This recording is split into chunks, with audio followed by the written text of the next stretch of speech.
Hi there, and welcome to Off the Data Provided, an interpersonal communication podcast. I am, of course, your host, Dr. Marcus C. Shepard, and I'll be walking you through different interpersonal communication concepts, theories, and skills.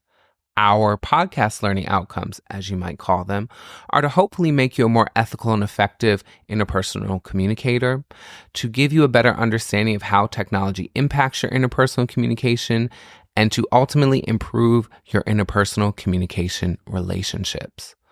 Off the Data Provided will be released every first and third Wednesday of the month. The run times will be between 20 and 45 minutes. We'll, of course, cover a topic around interpersonal communication, and we will end with an advice segment entitled Ask Dr. Shepard, where I'll respond to one or two questions that have been submitted via email for my advice. If you're interested in submitting questions for advice, you can feel free to email me at offthedataprovided@gmail.com. Once again, that email is offthedataprovided@gmail.com. So before we delve into our topic of the week, I wanted to explain why this podcast and why now. So I am a tenured communication professor. I have had my PhD for almost 9 years, if you can believe it or not. I can't myself. And I have taught interpersonal communication for well over half a decade. It is one of, if not my favorite classes to teach, because I can see in real time the changes in my students and in their relationships, what they share with me. It is also a course that I think is very beneficial and needed, especially as we become more entrenched in technology and people begin to feel less connected to one another and more so isolated. So my students in that course have always asked me to do a podcast or a vlog or to do lives or some type of mediated technology outside of the class that they can take with them when the course is done. And so since it is a new year, new me type of mentality, I thought, why not now? And I thought that those that are looking to improve their skills could also benefit from this podcast. So if you're one of my students that has asked for this, here it is, and I hope you enjoy it. If you're someone looking to improve their skills, I hope that this helps you, because as a communication professional, I always argue that communication is a skill that can be taught, that can be learned, and that can be improved. And we are all always working on becoming better communicators. So even though I study these concepts, I'm paid to think about these things, I'm paid to teach and help people become better communicators. It's also something that I work on constantly. Nobody is ever a perfect communicator. There are always areas for improvement. There's always miscommunication that can occur and happen. And so going through these different concepts, these theories, and these skills throughout this podcast will hopefully make us all better communicators. So with that said, let's delve into our topic for today, which is on the interpersonal communication continuum. So the interpersonal communication continuum was somewhat created by Martin Buber back in 1970. He's a German philosopher, and he argued that communication, especially communication between individuals, exists between impersonal communication and interpersonal communication. And so Buber argued that I-it communication or impersonal communication is where we treat others almost as just objects. We don't acknowledge their humanity. We may not even affirm their existence. So this is how a lot of people treat fast food workers or cashiers. We just see them as a means to an end, to scan our groceries, to scan our purchases, to order our food through. Oftentimes, you might be on your phone talking to someone or texting while the person is doing their job. We might also not even think about these people or even acknowledge them. And so I oftentimes think about how a lot of people treat homeless people who might be asking for food, for money, for assistance, and you just walk by them, you ignore them completely. So this is I-it communication. Between that impersonal and interpersonal communication is I-you communication. And so this actually accounts for the majority of our interactions. This is where we acknowledge one another as more than just an object, but we do not fully engage with each other as unique individuals. So this is how you probably treat the majority of your coworkers, or even how a lot of students and professors or teachers treat one another. We engage with one another via the roles that we have. and really nothing more. And then lastly, which is the focus, of course, of this podcast, is I-thou communication. And so this is where we meet and engage with others in their wholeness as individuals. So instead of just seeing them as existing within these social roles, we see them as unique humans, and we engage with them in their totality. So in these types of relationships, we discard the guises, the defenses that we have, or the proverbial masks that we might wear. And we allow ourselves to be fully sincere, to be instead of to see or be seen. And so Buber kind of calls this as the removal of seeming. So seeming is a preoccupation with our image and careful management of how we present ourselves. And this is where we transition into being, where we reveal who we really are and how we really feel. So that makes I-thou relationships uncommon because we can't afford the time or the energy to fully reveal ourselves totally to everybody at all times. It takes a lot of effort. It takes time to get to know someone for that relationship to evolve. And so you're not necessarily doing interpersonal communication with everybody you meet. You're somewhere in the middle, that I-you communication, where you kind of are engaging with people in their social roles, but not very deeply as interpersonal communication calls for. And so when I think about technology and I think about how people are interacting, I think a lot of these relationships that people are fostering online, especially on different social media networks, are those I-you communication. I'm engaging with you as a mutual or as someone I follow.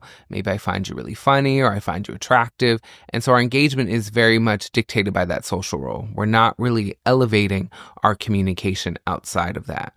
And therefore, we've seen a lot of studies, a lot of headlines, I'm sure you've all seen, about loneliness epidemics, people being more depressed, more isolated, feeling as if they don't have any real connection to people, because a lot of those I-thou communication connections and relationships that are fostered are being replaced a lot of times by I-you communication. And part of that is due somewhat to the nature of our society right now. You need time to actually foster those I-thou relationships with deep, intentional communication. And so when you don't have that, we revert to engaging with people in their strictly social roles. So therefore, hopefully out of this podcast, you will learn how to move from I-you to I-thou communication with people you are interested in fostering those more totalicizing relationships with, where you're seeing them as these unique human beings, where you're seeing them outside of their social roles. So one thing that I do as a professor in all of my communication courses, as I literally start off the semester telling them that usually how we engage and how we probably still will engage is in I-you communication, where you're my student and I'm your professor. But I am not naive in the fact that you also exist in other roles, other situations, right? Not just a student in my class, but you're a student in other classes. You're also not just a student. You probably also are a family member. Maybe you're a caretaker. Maybe you're a spouse. Maybe you're a parent. Maybe you're a really close friend to somebody. Maybe you're somebody's boyfriend, girlfriend. Maybe you're somebody's significant other. I understand that you have a multitude of roles. And so how I oftentimes organize my courses is to realize that and to understand that I'm not your only focus. So I remember back as an undergrad and even in grad school, a lot of professors would kind of treat you in the I-you communication, where you are my student, these are my expectations. They didn't really care that you had a life outside of class. And so for my students, I tell them, I understand you have a life outside of class. That's why my courses are usually structured the way they are. Why, as my mentor calls them, we have repeat offenders, right, who keep taking my classes because they like that I see them as unique individuals that just don't exist in my course. But on the flip side, I also ask them to understand that I'm just not your professor either, right? I exist in a multitude of roles as well. I have a life outside of the class. And so if you email me, you're not going to get a response right away 9 times out of 10, especially students who love to email late at night or on weekends. I have a social life, right? So it's important that we realize this when it comes to our communication, that yes, my students are still probably engaging with me in I-you communication and that social role of professor and student. And I definitely am still engaging with them as my student.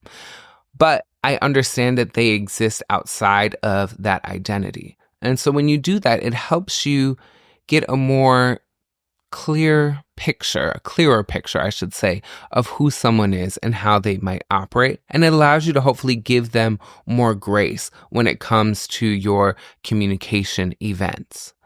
And so before we move into Ask Dr. Shepard for the week, I think it's also important to underscore why interpersonal communication is so important, right? It fulfills first and foremost a psychological function. So we know that good relationships are actually prerequisites to physical and psychological well-being. There have been countless studies done. You can easily Google it. I'm not going to bore you with citations. I could, but that's not what this podcast is designed for.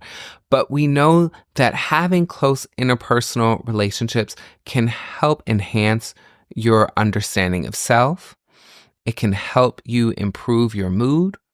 It can also fulfill social functions. So one needs affection, so to express or receive fondness. That happens in I-thou communication. Those interpersonal communication doesn't happen usually from the I-you, a coworker or a teacher, right? It also helps with the social function of inclusion, to feel included or to include others as full participants. And our need for control, so to direct or exert influence over the self and others so that we feel like we mean something, that we're able to deal and manage our lives and the environment. And so interpersonal communication clearly fulfills the psychological function. It also fulfills the social function. It also fulfills an information function where you clearly are exchanging information. So you are acquiring knowledge from other people. You're learning from their life experiences, but you also feel as if you are imparting information and knowledge to others.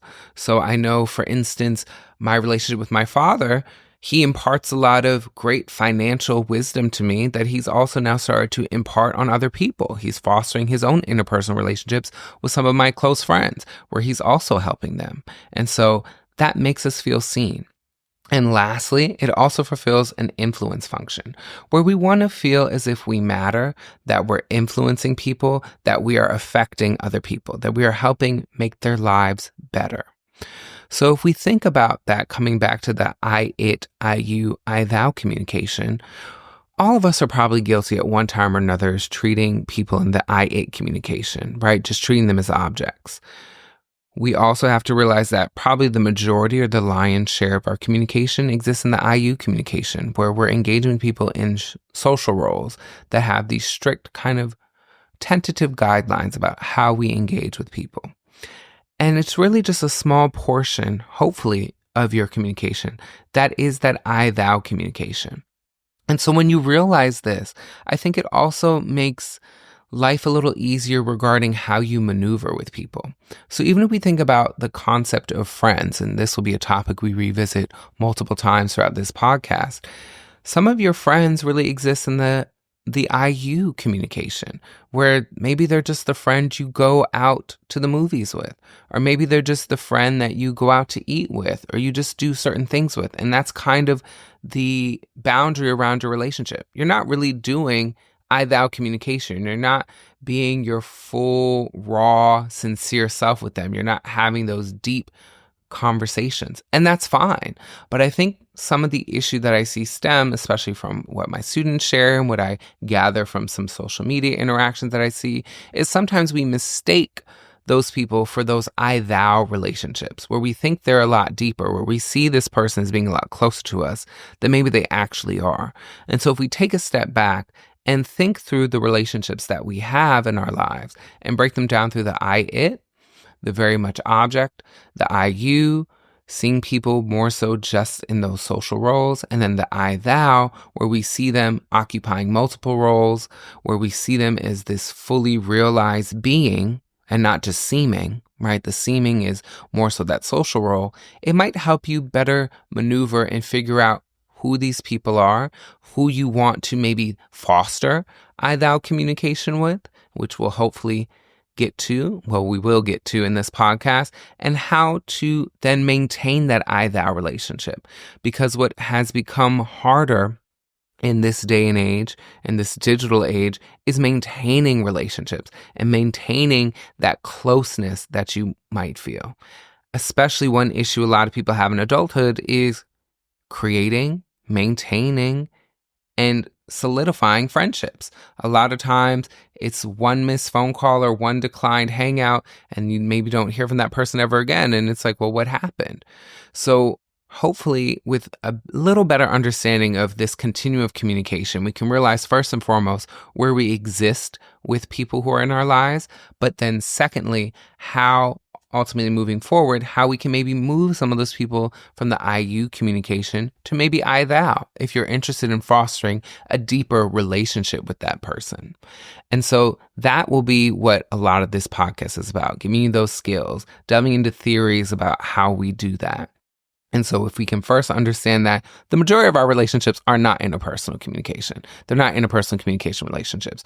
They're somewhat in between impersonal and interpersonal. They're kind of social role communication. So if we can understand and maybe agree to that, then we can figure out how to move forward. If I am lacking that interpersonal connection, how can I build that moving forward? Because I'm losing some of that psychological, social information and influence functions that these relationships provide that we know are important to everyone's daily lives.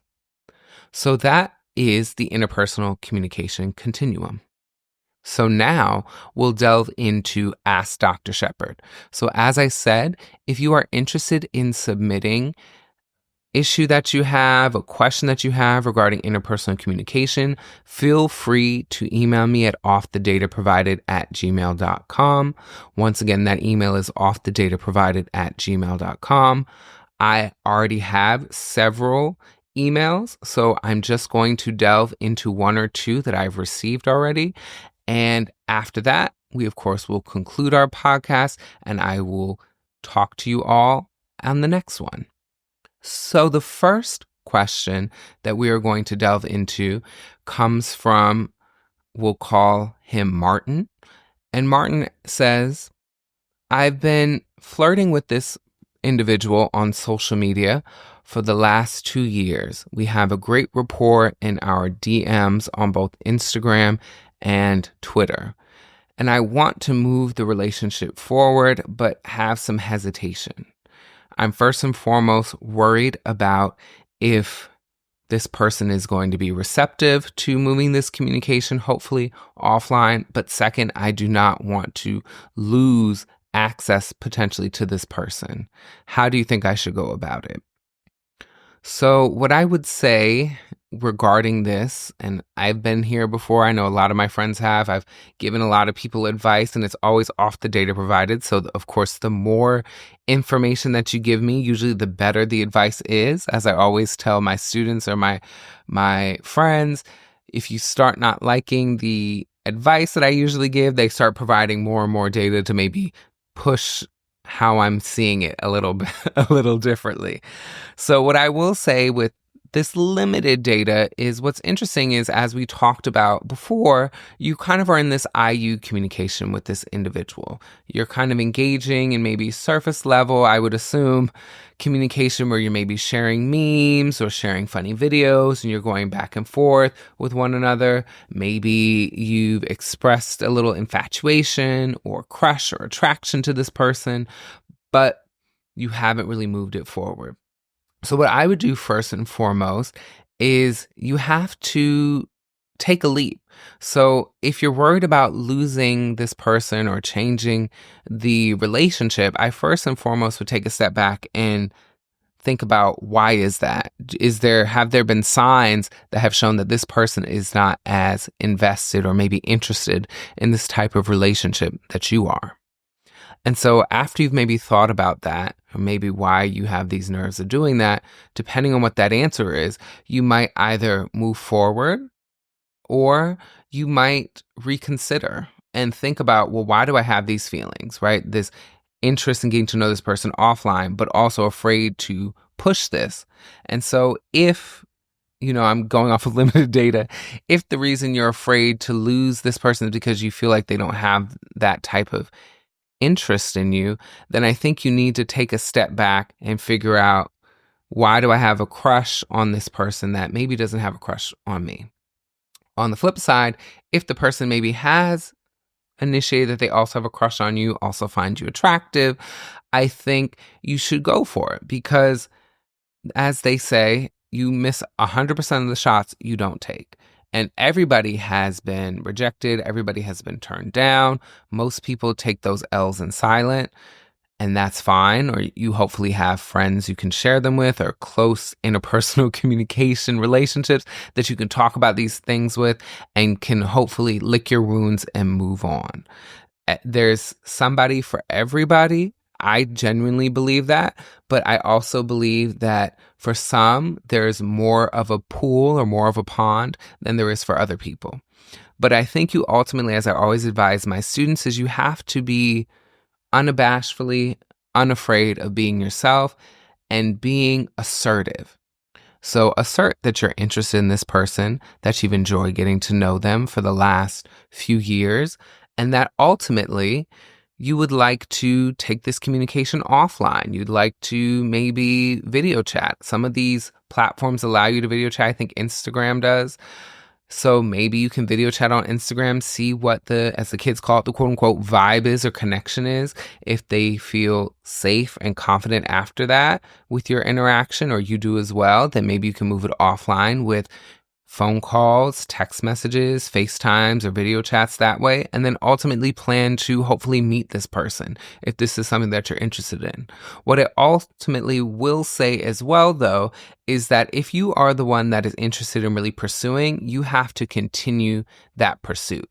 Now, you shouldn't always be hitting this person up and always initiating and continuing the conversation, but you have to, especially at the beginning, do a little more of the lion's share of the work. So it's not necessarily going to be 50-50. Just because you told someone you're interested in them doesn't mean now all of a sudden they have to pick up the slack, right? But you also shouldn't be doing 95% of the work either. And so I think that's something that you have to balance and understand. So I've been there before where someone has told me they're interested in me, and so I engage, but then it's kind of like after they've told me they're interested, they expected me to do the lion's share of the work, and it's like, well, why? You're trying to interrupt my life to get me to be interested in you because of what? Right? So I think it's going to be important for you to find that balance. And on the flip side, right, I've also done where I'm interested in someone and that person maybe is interested in me as well. And so I have done more of the communication work up front. But if it became apparent to me that, wait a minute, we've been talking now for a few weeks and I'm still having to initiate all the conversations, the communication, well, this person's maybe just not that interested in me. They're interested in the attention, right? That social function that we talk about with interpersonal communication, right? That attention, that need, that to be desired, but they're not ultimately actually interested in me because they're not really initiating anything either. So I think it's about finding that balance. So I hope that helps. Also, if you do submit a question and you take my advice, or you don't take my advice and you do something, I'd also love to hear an update. And if you would allow me to read those updates for our listeners, I would do that as well. With that said, I think I am going to end it here for today. I think one is enough for our first episode. But as I said, if you do have a question or have concerns and are looking for advice from the good doctor, feel free to email offthedataprovided@gmail.com. Thank you for listening to our first episode, and I hope to have you listening next time. Until then, have a great one.